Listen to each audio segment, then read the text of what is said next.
কখনো এমন মুহূর্ত আসে যখন ন্যায়ের সামনে দাঁড়িয়ে থাকে জুলুম, আলোকে নিভিয়ে দিতে চায় অন্ধকার। ঠিক এমন সময়ে মক্কার বুকে জন্ম নিয়েছিল এক আকাশ ভাঙা সাহসের ঘটনা। এক ব্যক্তি যার মুখে ছিল মিথ্যার বিষ, যার অন্তরে ছিল অহংকারের আগুন। সে চেয়েছিল পৃথিবীর বুক থেকে নিভিয়ে দিতে আলোর উৎস মুহাম্মদ সাল্লাল্লাহু আলাইহি ওয়াসাল্লামকে।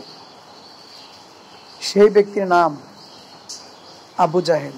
হ্যাঁ, আবু জাহেল, কাফেরদের সর্দার, মুনাফিকদের সর্দার, মক্কার এক অত্যাচারী ব্যক্তি। একদিন সে ঘোষণা দিল, আমি যদি মুহাম্মদকে সিজদায় দেখি, আমি তার ঘাড়ে পা রাখবো, আস্তাগফিরুল্লাহ, আমি তার মাথা পাথর দিয়ে ঘুরিয়ে দেব, নাউজুবিল্লাহ। সেই দিন রাসূলুল্লাহ সাল্লাল্লাহু আলাইহি সাল্লাম কাবা শরীফের পাশে নামাজে সিজদায় মগ্ন, আল্লাহর ধ্যানে, আল্লাহর ভালোবাসায় মগ্ন। আবু জাহেল একটি বিশাল পাথর হাতে নিয়ে ধীরে ধীরে এগিয়ে আসছে। তার চোখে ঘৃণা, অন্তরে ক্রোধ। ঠিক যখন সে নবীজির মাথার কাছাকাছি এলো, হঠাৎ তার চেহারায় আতঙ্ক নেমে এলো। সে থেমে গেল, সাহস করতে পারল না। সে পিছিয়ে এলো, মুখ ঢেকে ফেলল, তার ঠোঁট কাঁপছে।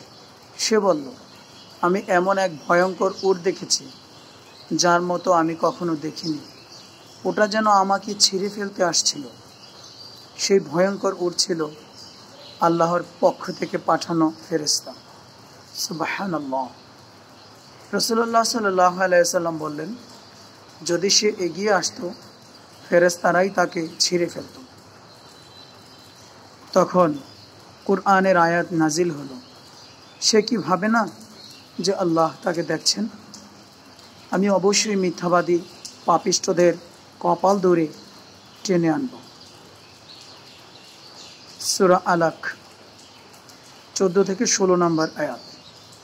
আবু জাহেল ব্যর্থ হলো, কেননা আল্লাহ নিজে তার রাসূলের হেফাজত করেন। এটা ছিল ইসলামকে ধ্বংস করার চেষ্টার এক ভয়ঙ্কর ব্যর্থ উদাহরণ।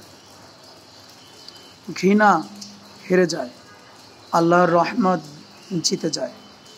এই ইতিহাস আমাদের শিক্ষা দেয়, আলো কখনো নিভে না যদি তার রক্ষায় থাকেন মহান আল্লাহ। ইসলামের এই অলৌকিক ইতিহাস ছড়িয়ে দিন। দিন ইসলাম প্রচারের স্বার্থে ভিডিওটি শেয়ার করে দিন।